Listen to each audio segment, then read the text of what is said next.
Hello everybody, it is Rocco, your boy, coming at you once again with another Age of Sigmar video.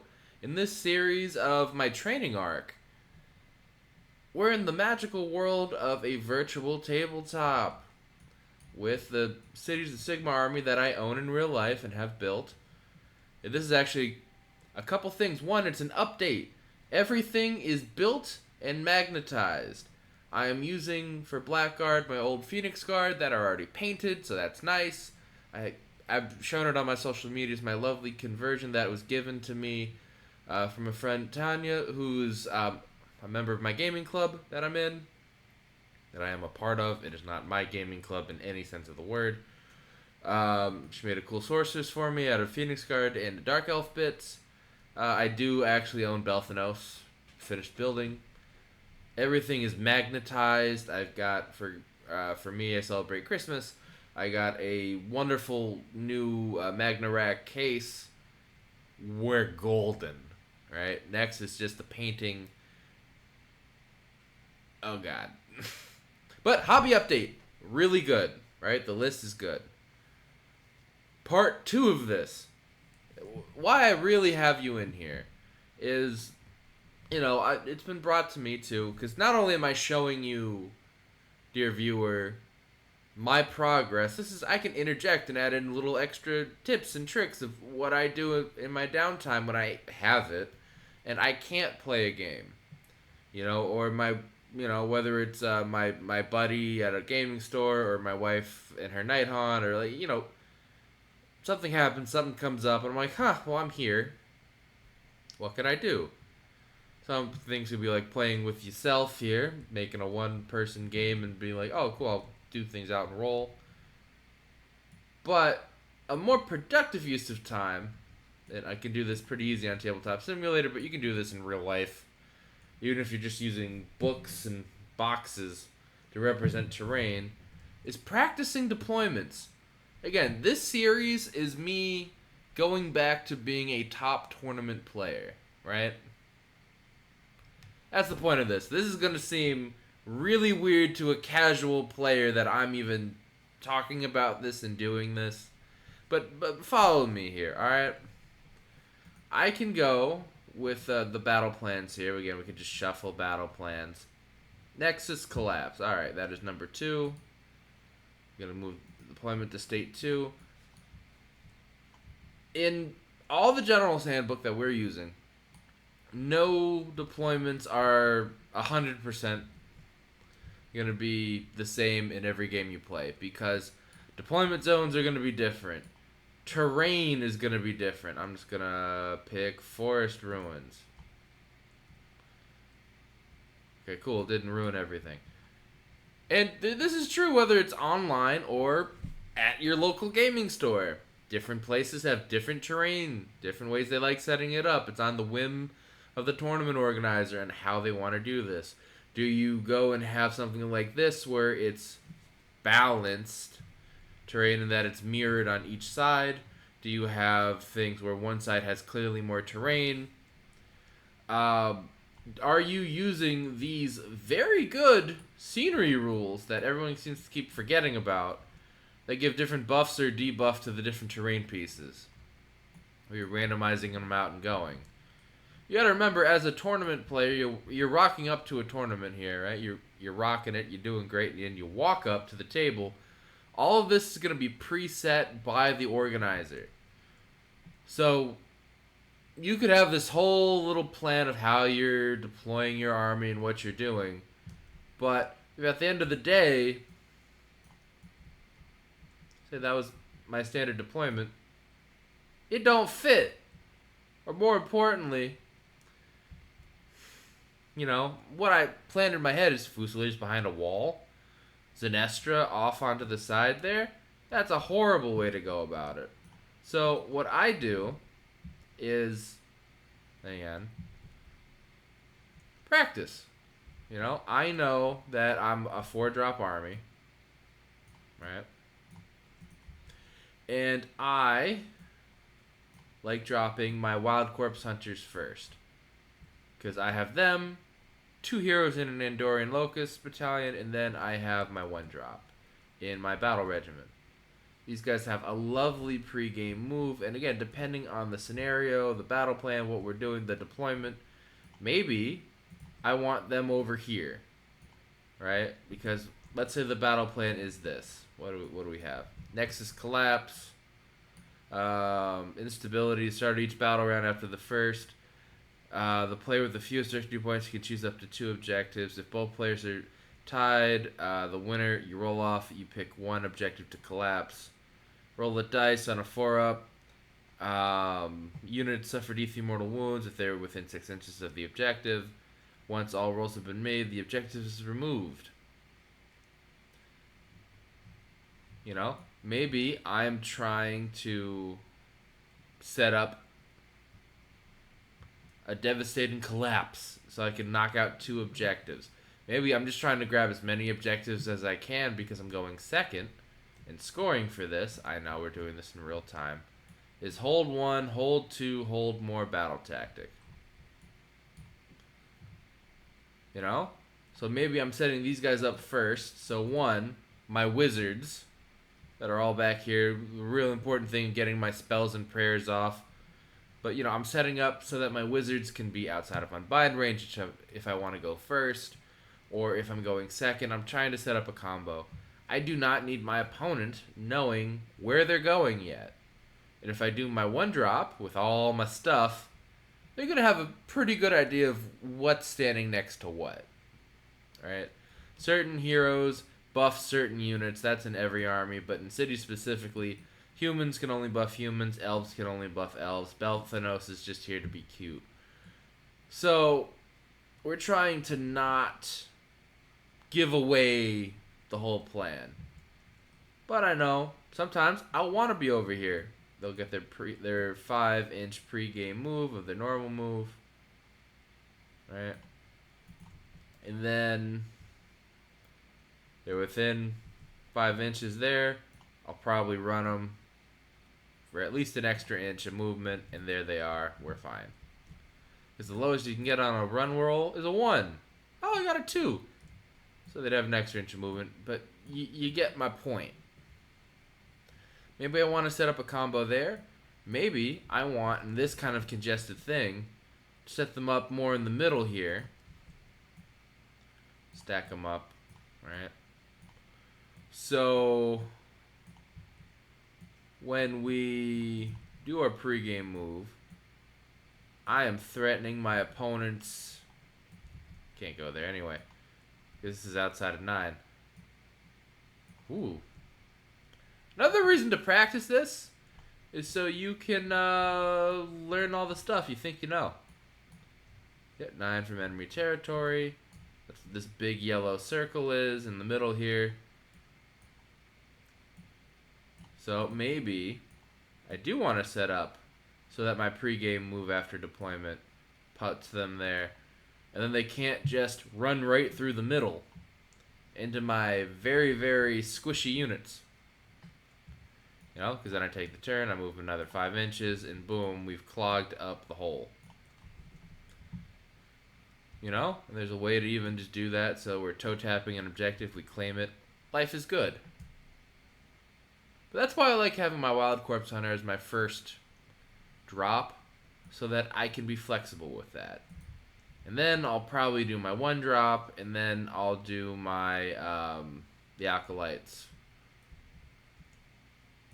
Because I really like having my wizards not be countered if I could help it. But, you know, I go and I do this, and I change up. And we can... It was Forest Ruins, we can recall it. Oh my goodness. And then we try, hey, what if I did it with this graveyard setup, right? How does this change how I want to deploy? Now, instead of, I have one big piece, which, you know, can be garrisonable in my deployment zone. And then I've got all this extra space. You know, and it allows me, by doing this, I won't bore you and go through all the examples. By doing this, it allows me to, when I walk up to play a game, I'm like, okay, I have a game plan. You know, in sports and in theater and in music and in just a lot of anywhere there's a nerd involved, there's a saying where we practice like we play. You know, we rehearse like we play, we practice like we play, because when it comes to the game time where we actually make our decisions, we know what we're gonna do. It's not, I'm gonna try some brand new thing I've never even thought of to see if it's viable. It's okay. I know I can do X, Y, and Z with my stuff. I know that's my limit. If I have to do crazier things, I've got them. I've already practiced them. Let me tell you, the game we're gonna recap today, I even did a bayonet charge with Free Guild Fusiliers using the new human order where you get an extra attack on your melee profile if you the first time you go into combat and make a charge. And it actually saved the game for me. They all died immediately afterwards, but they did just enough. It was glorious. In fact, let's get to that now. Now, we have played another game. Actually, same opponent. I was just cute about his name. So instead of it Bobo Bobo Bo, I did Obo Obo Obo Obo. Because it's funny. And again, we had a barn burner of a game here. Alright? And this game, we had every step is forward. I don't know why it's on the bottom and not on the top, but again, using the wonderful Goonhammer app. A 23 to 22 point victory for your boy, and it was looking bleak for a very long time in this game for me. I won deployment again. We were 4 drops, running the same exact lists, but I've been given Bobo a couple of lessons here and there, and we had other people helping out. Because we're also building him up to go and be a tournament, a GT player even. Going to be going to his, I believe, his first GT in a few months. So this is a very good way to go about it. Now, normally I would say to practice this kind of a thing, you know, you take your army list, you play against an army you should do good against, an army you should go even with, and then an army that you should lose the matchup, and see how you go about it, as well as just playing any games against anyone who wants to play you. But you try to hit these certain matchups here. And in this matchup, cities should be a bit favored. Some may say a lot favored. I only have 20 Fusiliers, not 30, not 60. So my list is a little bit different. But still, I am favored in this matchup. I gave away first turn. My opponent did Magical Dominance. We were... Again, the deployments are basically corners, similar to what I showed you earlier in the video. And it just was one of those things where we were not in range to unbind each other. My opponent ended up going... after a while, I stopped tracking CP in this. This is just more a better post game thing, but we spent a lot of CP going through. Do not worry. Yeah, my opponent went first. 1-2 more battle tactic. Moved up. Tried to actually set up long range charges with a 3d6 charge on a unit of 6 Vanguard. Which actually, if you haven't watched the previous version, the previous version. My opponent's list is a 6 Vanguard, 10 Chosen. The Chosen are Slaanesh. They have the Slaanesh banner. We have Crackerjack, Karkadrak Lord, effectively called a Crackerjack. That's undivided and has Chaotic Conduit. We've got a Sorcerer Lord on foot, a Chaos Lord that was made into a Wizard because of the sub-faction. 2 blocks of Nurgle, Chaos Warriors, a unit of Furies, a unit of Unmade because they're very good at stopping redeploys and different commands, which is great. It's a very solid list. It's what you imagine a Slaves to Darkness army looking like of heavily iron, the Iron Legion of marching forward and hitting you with maces and axes. It's thematic and it's good. And there's a lot of the Karkadrak Lord gives you an always strikes first for itself and another unit with it when it charges. Actually, I might have misspoken. When it fights, it can pick another unit to fight alongside it. So forgive me on that. Roast me in the comments. The Chosen and the Varangard have once per game fight again ability, which is very strong. There are ways to go about it with the Eye of the Gods table to get like extra rend on the Chosen. In fact, in our game, the Karkadrak Lord got +2 to charge. And again, they had a spell for 3d6 charge. Both charges failed because they would have been charging my pre-game moved Wild Corpse Hunters that were out there as bait, so that my opponent would go send in one unit. Because the terrain, we had different charging lanes that were there's like a lane in the middle and a lane to either side. Lots of terrain, very heavily terrain board. Where if they had charged out and got me, I would have been able to destroy whatever charged in with my clapback through my shooting and my own melee. And it was very interesting because, again, in this scenario too, we have 4 objectives that we're fighting for. My opponent only touched 2. I was able to, in my turn, clap back on the points at least and keep it even. But I did play it a bit more reserved because I didn't want to set myself up to be opened if my opponent maintained turn priority and I moved too far out. I shot some Chosen off the board. Belthanos went and tagged an objective my opponent didn't reach. We're dancing around each other a little bit. My opponent got the second turn, picked a battle tactic, because this is one of the things we're working on him with, and in general, it should be worked on. If you're already gonna do the thing, right? If you're already gonna do the thing that a battle tactic says you need to do as requirements, like run them down. If I pick the correct name, I'm not 100% familiar with their battle tactics. He chose the charge 3 units battle tactic in the Slaves of Darkness thing. I believe it's run them down. If not, my dang.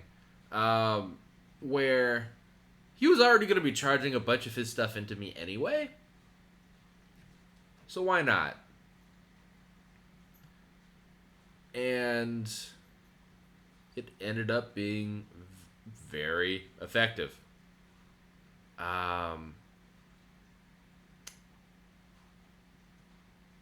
So the blank thought in me here is because that was at some point in the game. This is a 5-hour game of us working in tweaking and seeing how we could change things and make things better. Where I ended up, instead of it being me learning my army, I ended up helping Bobo learning more things, which is always great and should be encouraged when you have the time to do it. I'm just thinking, run them down might have happened later. I didn't do this as the game went on. I did it while we scored it in the game. But I'm pretty sure this is where it is. He'll come in the comments and correct me. Point is, it's 10-5 Slaves to Darkness, and I cannot get on objectives except for one. My opponent controls 3 objectives, and I need to respond because I had Varangard and Chosen charge into me, clear my screen, and through fighting with my Dark Elves, I made some amazing 4-up ward saves to keep 8 of 20 still alive, which is really important because I failed so many armor saves, and I was on a 3-up save with Mystic Shield. Pretty sure I all out defensed, and then I saved a CP for Battle Shock immunity. But it was rough, everybody. There was like -3 rend coming at me from ways of again, the Eye of the Gods table is a beautiful thing. And the fight twices were used and burnt, thankfully. So the fact that I had any elves left standing is just a testament to what happens when you can roll a 4-up. You know? And my damage back wasn't great, but my dice were definitely warming up, which is nice. Because again, I had Tenumble Blades on the Dark Elves, which is the spell that, again, it makes them as if they have a safe characteristic of dash, which per the core rules is a 7. You can't roll that on a dice. But if you modify it with like Mystic Shield or they're in cover or whatever, you could eventually get down to something.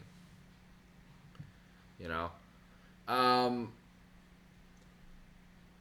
And what ends up happening with all of that is it's just a massacre. I have to give up points. I was baiting and trapping myself anyway because I was already going to be retreating out my sorceress who was in combat. She got tagged. I had a unit of 3 models left of steel helms. That's the other thing too. My steel helms evaporated. They did their job as screens and meat shields, and in fact, in this turn too, my opponent killed every one of my screens. They did an amazing job. My Pontifex Sinestra became my new screen because everybody else died horribly. It was very rough. Again, points-wise, I lost 300 points in my army because all the screens were dying everywhere. And I clapped back pretty well with that. I killed 3 Vanguard throughout the course of this, maybe 4. I killed all but 1 Chosen. Some Chaos Warriors eventually ended up getting beat up. The Sanctify, again, was not actually Sanctify. The app in this, as we've talked about, doesn't have all the Cities of Sigmar battle tactics. So what I ended up picking was, I was thinking about, I was really thinking about Mount the Charge, but what I did was raise the banner because I was able to, with my command corps, make an 11-inch charge. I didn't need the 11, but what that did was I was able to tag a unit because the thing is when you make a charge, the first model you move has to be within half an inch of an enemy unit. The rest, you can just use that as free movement, and you could daisy chain down if you have the coherency for it. It's a unit of 6, so I had good coherency. And when you charge in the scenario, every step is forward, your unit that charged counts as an additional model. So if you count as 1, you count as 2. If you count as 3, you count as 4. You know, that it's +1. So I was able to actually sneak a single objective by doing that. There was a shot that I could have had 2 objectives. Unfortunately, too many elves died in the attempt. Wasn't good for my turn 3 there. And then the rest of my turn... I know, I'm sorry. I combined my turn 2 and my turn 3. It's just killing and slaughtering and fighting back and forth. My gunners start aiming pretty well, but I don't get off my ward from my priestess. I rolled a 1. I don't get off my mortal wounds on 6s to hit. It was unbound. Another spell I kept... I just didn't get any magic off. It was bad. So I had to go and play on the back foot of my opponent just racking up 15 points. And I had 5, 6, 7, 8, 9, 10, 11, 12.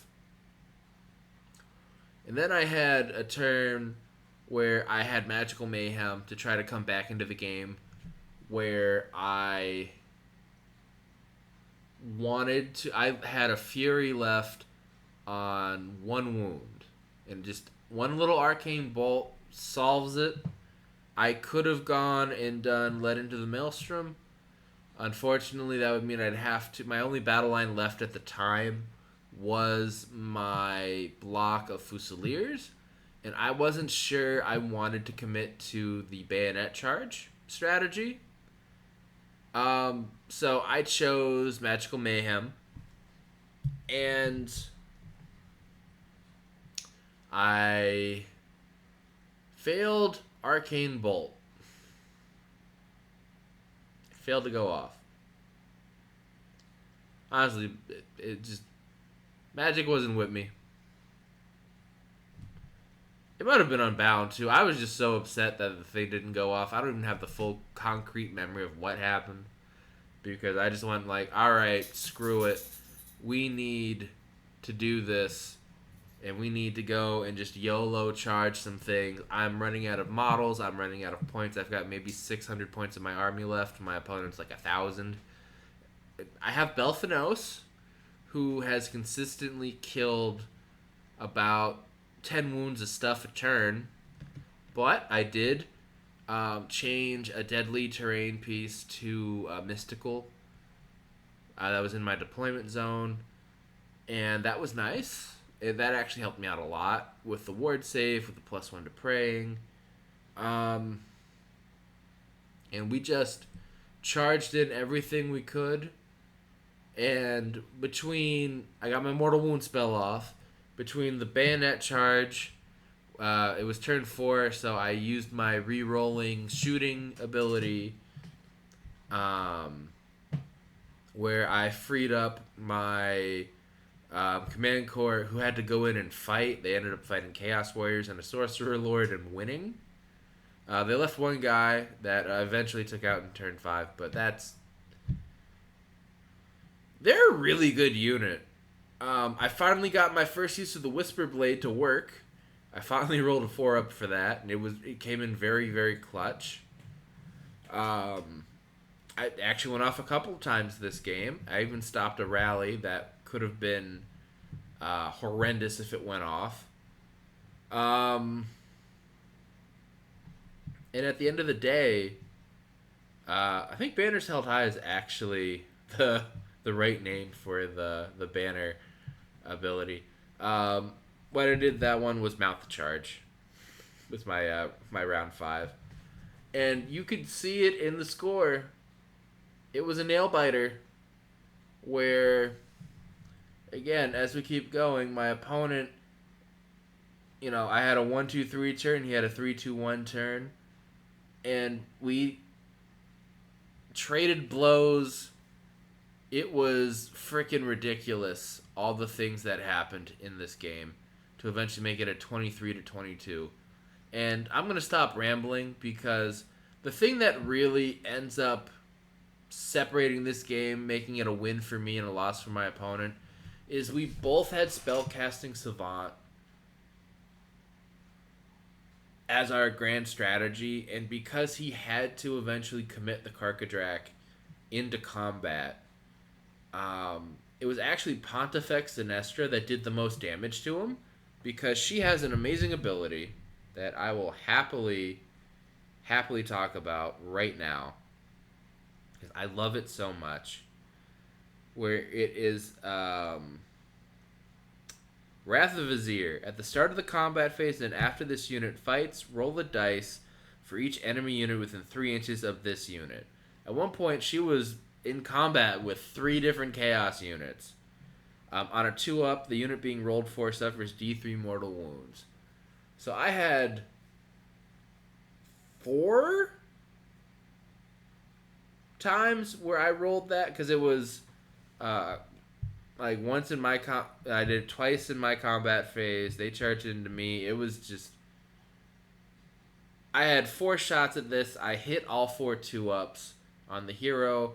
It killed Varengard, even with the mortal wound saves on all the chaos stuff. Eventually, they will not roll the 5-up ward for mortal wounds, or the 4-up in case of the Varengard, or whatever crazy things ended up happening. And you will get your stuff out. I even did the Cast Out Evil at the end of the game, because I'm like, listen, all my brave Fusiliers are dead. I was left with my general, the Warforger, my priestess here, the Pontifex Zenestra. Um, Frickin' the tank that is Belthanos was amazing. And a sorceress in my command core was what I ended the game with. My opponent forfeited his bottom of 5. Because there was just nothing left but a couple cultists and a chaos lord on foot. That did have Blizzard, but the thing was he didn't have the movement to get onto a second objective to tie it. And that was something throughout the game, that was a big thing we impressed on my opponent as well, is not choosing when not to fight, because there are times where you can just retreat out of combat, you already outnumber your opponent, and just sit on the objective.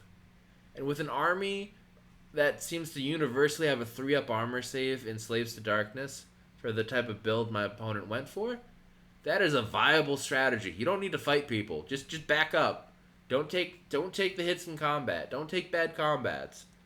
In fact, there were times where the choice was either charge at my 3 Steel Helms with a unit of Chaos Warriors, or go reinforce an objective that I'm near. Sorry for the siren. City living. But there was a point where my opponent's choice was either overkill me by charging a couple units into 3 Steel Helms, or go reinforce an objective that I had a chance of taking back in my turn if you didn't bring over the 10 extra bodies. Because sometimes you get bloodthirsty, and you're like, yeah, I need to go and kill the thing in front of me. But the game is won by standing on these objectives and outnumbering your opponent. And because of that, instead of me scoring max points, I very much scored 1 objective instead of the 3 I could have had, because my opponent did the smart choice of reinforcing themselves. But with that, it was a very hard-fought victory. I had to do a lot of crazy plays. I had to make some crazy charges you never count on. I ended up split firing my 42 Fusilier shots. It worked in my round 4. It worked.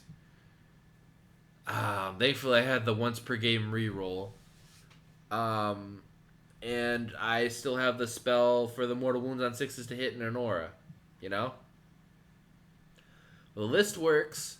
There was a time where, yet again, I came down to having no command points before my charge phase, and I kept going, oh god, what if I end up needing to reroll a charge?